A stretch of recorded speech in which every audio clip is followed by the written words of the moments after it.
اس کے ساتھ ہی پاس اب ہم ایک نئے کوشچن کی طرف چلتے ہیں.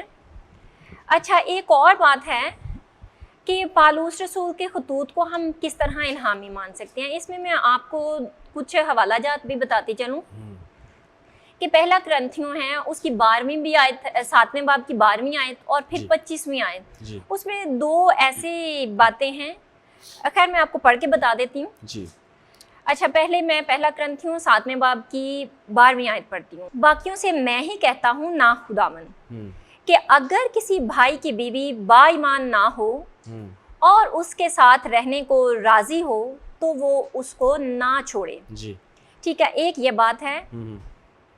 اس میں اس نے واضح طور پہ پالوس نے کہا ہے کہ میں کہتا ہوں نہ کہ خداوند. اب میں 25ویں آیت بھی اسی چیپٹر کی 7ویں باب کی 25ویں آیت بھی پڑھتی ہوں. کمواریوں کے حق میں میرے پاس خداوند کا کوئی حکم نہیں، لیکن دیانتدار ہونے کے لیے جیسا خداوند کی طرف سے مجھ پر رحم ہوا اس کے موافق اپنی رائے دیتا ہوں. اچھا اس میں یہ اپنی رائے دے رہا ہے، ٹھیک ہے. اس نے صاف کہا ہے پالوس رسول نے کہ خداوند کا کوئی حکم نہیں ہے میرے پاس. اب پھر اتنے خطوط ہیں جو ہم پالوس رسول کے خطوط ہیں جس کو نئے عہد نامے میں شمار کیا ہے. تو یہ کس طرح سے ہم اسے الہامی ثابت کر سکتے ہیں یا الہامی سمجھ کے اپنا سکتے ہیں؟ اچھا خیر، جو آپ نے سوال پوچھا ہے یہ سوال اکثر غیر اقوام خصوصی طور پہ مسلمان حضرات کرتے ہیں اور ان کا دعویٰ یہ ہوتا ہے کہ جی دیکھیں ان 2 آیات میں پولس رسول کہہ رہے ہیں، پہلا کرنتھیوں 7واں باب 12ویں آیت اور 25ویں آیت میں پولس رسول فرما رہے ہیں کہ بھئی جو باتیں میں کہہ رہا ہوں یہ میری اپنی طرف سے ہیں، یہ میری رائے ہے، یہ خداوند کی طرف سے نہیں ہے. تو اس سبب سے تو پھر ہم جو کچھ پولس رسول نے لکھا اس کو ہم الہام نہیں کہہ سکتے. تو ہم کس طرح سے بائبل میں ان کی باتوں کو الہام کا درجہ دیتے ہیں جبکہ وہ تو خود کہہ رہے ہیں کہ میری باتیں جو ہیں وہ الہام نہیں. یہ اعتراض کرنے والے اس طرح سے کرتے ہیں. لیکن دیکھیں بات یہ ہے کہ یہ دونوں آیتیں آپ نے خود پڑھی ہیں. ان دونوں آیات میں پولس رسول نے کہیں پر بھی یہ تو کہا ہی نہیں ہے کہ جو کچھ میں بتا رہا ہوں یہ رول کس کی ہدایت سے نہیں ہے. کہیں پر انہوں نے کہا ہو ان دونوں آیات میں آپ کو ایسی کوئی بات نہیں ملے گی جہاں پر انہوں نے یہ کہا ہو کہ جو کچھ میں بتا رہا ہوں وہ روح القدس کی ہدایت سے نہیں ہے. برعکس اس کے ان کا مقصد کیا ہے یہاں پر بات کرنے کا؟ ان کا مقصد یہ ہے، مثال کے طور پر وہ کہتے ہیں باقیوں سے میں ہی کہتا ہوں نا خداوند. پھر اسی طرح 25ویں آیت میں تو وہ کہتے ہیں کنواریوں کے حق میں میرے پاس خداوند کا کوئی حکم نہیں، لیکن دیانتدار ہونے کے لیے جیسا خداوند کی طرف سے مجھ پر رحم ہوا اس کے موافق اپنی رائے دیتا ہوں. تو یہاں پر وہ کہہ رہے ہیں کہ خداوند کی طرف سے میرے پاس اس حوالے سے کوئی حکم نہیں ہے. اس کا کیا مطلب ہے؟ اس کا مطلب یہ ہے کہ خداوند یسوع مسیح نے اپنی زمینی خدمت کے دوران اس حوالے سے کوئی مفصل بات نہیں کی، خصوصی طور پہ ازدواجی زندگی کے حوالے سے جو انہوں نے بات کی، لیکن جو تفصیلات پولس رسول یہاں پر روح القدس کی تحریک سے دے رہے ہیں اس حوالے سے وہ بات کرتے ہیں کہ یہ والی جو بات میں آپ کو بتا رہا ہوں یہ براہ راست خداوند یسوع مسیح نے اپنی زمینی خدمت کے دوران نہیں دی. یہ والی بات یعنی کہ یہ کسی اور رسول سے بھی نہیں میں نے سنی اور مجھ تک نہیں پہنچی یہ بات کہ خداوند نے یہ بات کہی ہو. لیکن ہمیں کس طرح سے پتہ چلتا ہے کہ پولس رسول جو ہیں وہ روح القدس کی تحریک سے لکھتے تھے؟ اس کے دعوے دار بھی وہ خود ہی ہیں. اب یہ ان کی دیانتداری ہے کہ وہ دیانتداری سے بتا رہے ہیں کہ میں نے ڈائریکٹلی خداوند یسوع مسیح سے نہیں سنی، یا ڈائریکٹلی خداوند یسوع مسیح جب زمین پر موجود تھے اپنی زمینی خدمت کے دوران اس وقت انہوں نے کسی رسول کو نہیں کہی جس کی وساطت سے مجھ تک پہنچی ہوئی. وہ دیانتداری سے بتا رہے ہیں. اور میں سمجھتا ہوں کہ اگر وہ خود سے اگر وہ مسئلہ تب ہوتا، سوال تب بنتا اگر وہ کہتے کہ میں نے خداوند سے بات سنی ہے اور اسی سبب سے میں تمہیں کہہ رہا ہوں کہ جو با ایمان نہ ہو جس کی بیوی، تو اگر شوہر پھر بھی اس کو ساتھ رکھنا چاہے تو رکھ سکتا ہے. پھر یہ مسئلہ ہونا تھا، پھر کیونکہ وہ جھوٹ بول رہے تھے. کیونکہ ایسی بات ہمیں خدا یسوع مسیح کے منہ مبارک سے نہیں کہیں بھی ملتی اناجیل اربع میں. پھر یہ مسئلہ ہونا تھا. تو یہ تو مسئلہ ہی نہیں ہے، یہ پرابلم نہیں ہے. یہ اصل میں ہمیں پولس رسول کی دیانتداری یہاں پر نظر آتی ہے. وہ دیانتداری سے بتا رہے ہیں کہ ڈائریکٹلی خدا یسوع مسیح سے زمینی خدمت کے دوران یہ بات ہم تک نہیں پہنچی رسولوں میں سے کسی تک. اچھا اب جو بات ہے کہ کیا جو کچھ وہ لکھتے تھے روح القدس کی تحریک سے لکھتے تھے، یا کیا وہ یہ مانتے تھے، سمجھتے تھے کہ جو کچھ ان کا لکھا ہوا ہے وہ الہام ہے یا نہیں؟ تو اس کے لیے بہت سارے حوالہ جاتے ہیں ان کے خطوط میں. مثال کے طور پر اگر آپ پہلا کرنتھیوں 2 باب اس کی 13ویں آیت پڑھیں تو اس میں وہ فرماتے ہیں اور ہم ان باتوں کو ان الفاظ میں نہیں بیان کرتے جو انسانی حکمت نے ہم کو سکھائے ہوں. وہ کہتے ہیں ہم ان باتوں کو ان الفاظ میں نہیں بیان کرتے جو انسانی حکمت نے ہم کو سکھائے ہوں، بلکہ ان الفاظ میں جو روح نے سکھائے ہیں. اور روحانی باتوں کا روحانی باتوں سے مقابلہ کرتے ہیں. تو یہاں پر وہ خود کہہ رہے ہیں کہ جو میں باتیں کرتا ہوں یہ انسانی الفاظ نہیں ہیں, یہ روح نے مجھے سکھائے ہیں, رول قدس نے سکھائے ہیں مجھے. ٹھیک ہے, اس کا مطلب یہ کہ جو وہ باتیں کرتے ہیں وہ رول قدس کی تحریک سے کرتے ہیں. اس کا مطلب ان کا لکھا ہوا پھر الہام ہے.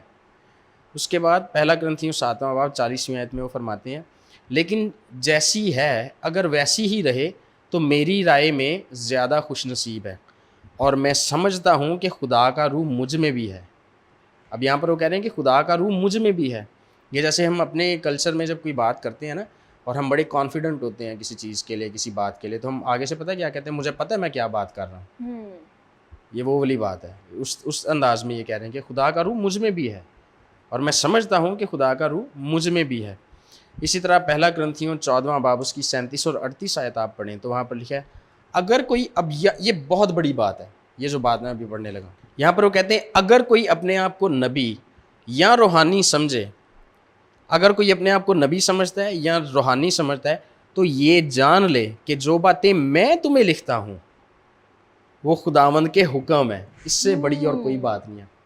وہ کہتے ہیں کہ اگر کوئی اپنے آپ کو نبی بھی سمجھتا ہے نا, نبی ہونا کوئی چھوٹی بات نہیں ہے. جی جی, اگر کوئی نبی ہونے کا دعویٰ کرتا ہے تو وہ کوئی چھوٹی بات نہیں. اور پولس رسول یہاں پر فرماتے ہیں کہ اگر کوئی اپنے آپ کو نبی بھی سمجھتا ہے نا اور روحانی بھی, تو یہ بات جان لے, یہ ذہن میں بٹھا لے اپنے یہ بات کہ جو باتیں میں تمہیں لکھتا ہوں وہ خداوند کے حکم ہے.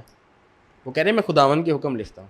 یہی سبب ہے کہ ہم ان کے خطوط میں جو کچھ لکھا ہوا ہے اس کو الہام تصور کرتے ہیں, اس کو الہام مانتے ہیں. اور اگر کوئی, آپ نے تو بہت اچھے طریقے سے واضح کر دیا جی. میرا خیال ہے ابھی آپ کے پاس کچھ اور ہے. ہاں جی, اور آگے وہ کہتے ہیں اور اگر کوئی نہ جانے تو نہ جانے, مطلب کہ اگر کسی نے نہیں ماننا تو نہ مانے, جو نہیں سمجھنا چاہتا. ہاں, جو نہیں سمجھنا چاہتا. یہ بالکل خدا نے یسوع مسیح نے جو ان کا جو قول ہے, انہوں نے اپنے منہ مبارک سے جو بات فرمائی کہ وہ سنتے ہوئے نہیں سنتے اور دیکھتے ہوئے جو ہے نہیں دیکھتے, تو یہ اسی کے مترادف یہ بات ہے. اور اگر کوئی نہ جانے تو نہ جانے پھر. اچھا, دوسرا کرنتھیوں 3 باب 3 اور 10 آیت میں یہاں بھی بڑی خوبصورت بات لکھی ہے.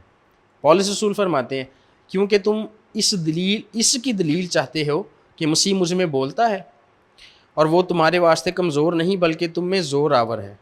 وہ کہتے ہیں تمہیں دلیل چاہیے نا اس چیز کی کہ مسیح مجھ میں بولتا ہے. اچھا, اگر مسیح یسوع پولس رسول کے ذریعے نہ لوگوں سے ہم کلام ہو رہے ہوتے, مسیح یسوع پولس رسول میں نہ ہوتے, تو یہاں پر اس بات کو ڈیفینڈ کرنے کی ضرورت ہی نہیں تھی ان کو. اگر پولس رسول کے اندر مسیح یسوع کا کلام نہ ہوتا تو پولس رسول کو یہاں پر اپنے آپ کو اور اس بات کو ڈیفینڈ کرنے کی ضرورت ہی نہیں تھی. وہ کہتے ہیں اس لیے میں غیر حاضری میں یہ باتیں لکھتا ہوں تاکہ حاضر ہو کے مجھے اس اختیار کے موافق سختی نہ کرنا پڑے جو خداوند نے مجھے بنانے کے لیے دیا ہے, نہ کہ بگاڑنے کے لیے. یہاں پر وہ کہتے ہیں کہ خداوند نے مجھے اختیار بھی دیا بنانے کے لیے, مجھے یہ بھی اختیار دیا کہ میں سختی کر سکتا ہوں, لیکن میں چاہتا ہوں کہ جب میں تمہیں ملوں, جب میں حاضر ہوں تمہارے پاس, تو میں اس اختیار کو جو خداوند نے مجھے دیا ہے سختی کرنے کے لیے, میں اس اختیار کو سختی کے لیے استعمال نہ کروں, کیونکہ میرا مقصد بنانا ہے. خدا نے مجھے یہ اختیار دیا تاکہ میں بناؤں, نہ کہ میں بگاڑوں.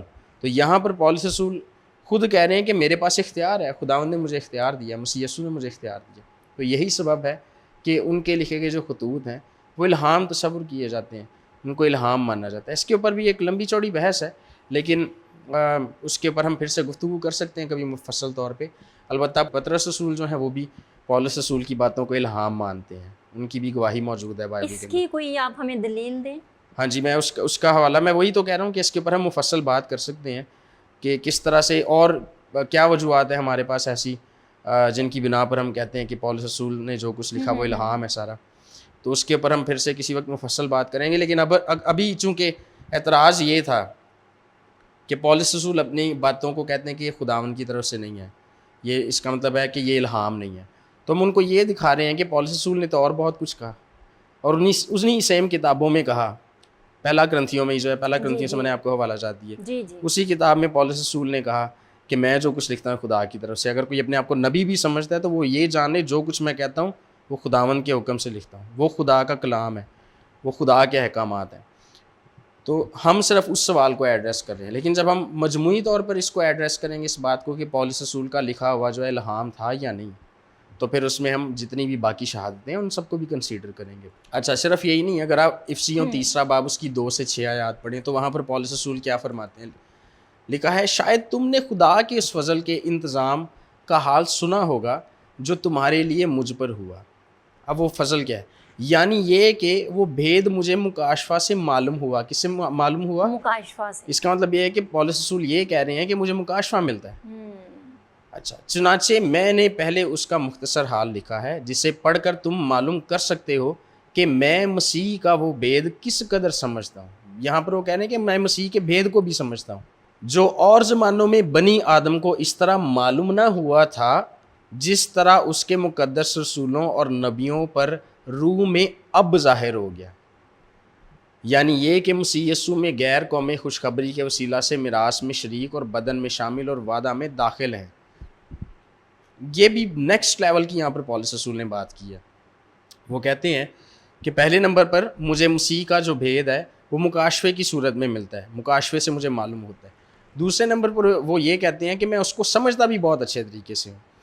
تیسرے نمبر پر وہ یہ کہتے ہیں کہ جو اور زمانوں میں بنی آدم کو اس طرح معلوم نہ ہوا تھا، یعنی کہ جس طرح سے مجھے اور باقی رسولوں کو معلوم ہوتا ہے وہ بھید، اس طرح سے پہلے کسی اور کو معلوم بھی نہیں تھا ہوا. اور وہ بھید کیا تھا کہ مسیح یسوع میں غیر قومی خوشخبری کے وسیلہ سے میراث میں شریک اور بدن میں شامل اور وعدہ میں داخل ہیں. تو یہاں پر بھی پولس رسول نے ایک بہت بڑی سٹیٹمنٹ دی ہے اپنے لکھے ہوئے کو. وہ خود کہہ رہے ہیں کہ یہ سارا الہام ہے، مکاشفہ ہے، یہ خدا کے بھید ہیں. پہلا تسلنیکیوں 2 باب 13 آیت. اس واسطے ہم بھی بلا ناغہ خدا کا شکر کرتے ہیں کہ جب خدا کا پیغام ہماری معرفت، کس کا پیغام؟ خدا کا پیغام. جب خدا کا پیغام ہماری معرفت تمہارے پاس پہنچا. یہ بڑی مجھے بہت پسند آئی ہے. ویسے تو خدا کا کلام ہی مجھے بہت ویسے بھی اس میں بہت وضاحت ہے. ہاں، وہ کہتے ہیں کہ جب خدا کا پیغام، کس کا پیغام؟ خدا کا پیغام ہماری معرفت تمہارے پاس پہنچا تو تم نے اسے آدمیوں کا کلام سمجھ کر نہیں بلکہ جیسا حقیقت میں ہے خدا کا کلام جان کر قبول کیا. یہاں پر وہ صاف کہہ رہے ہیں کہ جو کلام ہم آپ تک پہنچاتے ہیں وہ خدا کا کلام ہے، اور آپ نے اچھا کیا کہ اس کو آدمیوں کا کلام نہیں سمجھا، کیونکہ بلکہ جیسا کہ وہ ہے حقیقت میں، اور وہ حقیقت میں کیا ہے؟ خدا کا کلام ہے. اس کو خدا کا کلام جان کر ہی آپ نے قبول کیا، اور وہ تم میں جو ایمان لائے ہو تاثیر بھی کر رہا ہے. تو اس سے میں سمجھتا ہوں اس سے بڑی تو پھر اور کوئی بات ہی نہیں رہ جاتی. جی، تو تعجب کی بات یہ ہے کہ جن لوگوں نے پہلا کرنتھیوں اس کا 7واں باب 12ویں اور 25ویں آیت کو پیش کیا یہ ثابت کرنے کے لیے اپنی طرف سے کہ جی دیکھیں پولس رسول کا جو لکھا ہوا ہے وہ الہام نہیں ہے، اگر ان میں ذرا سی بھی دیانتداری نام کی کوئی چیز ہوتی، رتی بھر بھی کوئی دیانتداری نام کی چیز ہوتی، تو ان کو چاہیے تھا کہ پہلا کرنتھیوں اور بلکہ دیگر جو خطوط ہیں جن کے میں نے حوالہ جات پیش کیے ہیں ان کا مطالعہ بھی ساتھ ضرور کرتے، اور ان آیتوں کو بھی دیکھتے جن آیتوں میں پولس رسول بارہا یہ کہہ رہے ہیں کہ وہ خدا کی طرف سے لکھتے تھے، وہ خدا کے بھید اور مکاشفہ ان کو ملتا تھا، اور جو ان کا کہا تھا جو خدا وہ جو کچھ بتاتے تھے وہ خدا کے احکام ہوتے تھے. جی کیونکہ آپ نے تو کرنتھیوں میں سے ہی بہت سارے حوالات دیے نا. تو یہاں پر دراصل لوگوں کی دیانتداری کا مسئلہ ہے، اور لوگ تب ہی ایسا کرتے ہیں، تب ہی خدا کے کلام کے ساتھ ایسا کرتے ہیں، اس طرح سے پیش آتے ہیں خدا کے کلام کے ساتھ غیر دیانتدارانہ طور پر، جب وہ شیطان کی پیروی کر رہے ہیں، جب ہم سمجھنے کی روح نہیں رکھتے اور پھر تنقیدی حوالہ جات دیکھتے ہیں. نہیں، تنقید کرنا ہر کسی کا حق ہے، میں سمجھتا ہوں بائبل ہمیں انکریج کرتی ہے کہ ہمیں تنقید کرنی چاہیے، لیکن جب لوگوں کا مقصد جو ہے صرف شیطان کا جو پروپیگنڈا ہے اس کو پروموٹ کرنا ہوتا ہے، تو پھر وہ صرف انہی باتوں کو بیچ میں سے لیتے ہیں جن سے ان کا اپنا غلط مقصد پورا ہوتا ہے. لیکن پاس صاحب ہم آپ کے بہت شکر گزار ہیں کہ آپ بہت تفصیل کے ساتھ اور بڑے حوالہ جات کے ساتھ پاس صاحب ہمیشہ ہمیں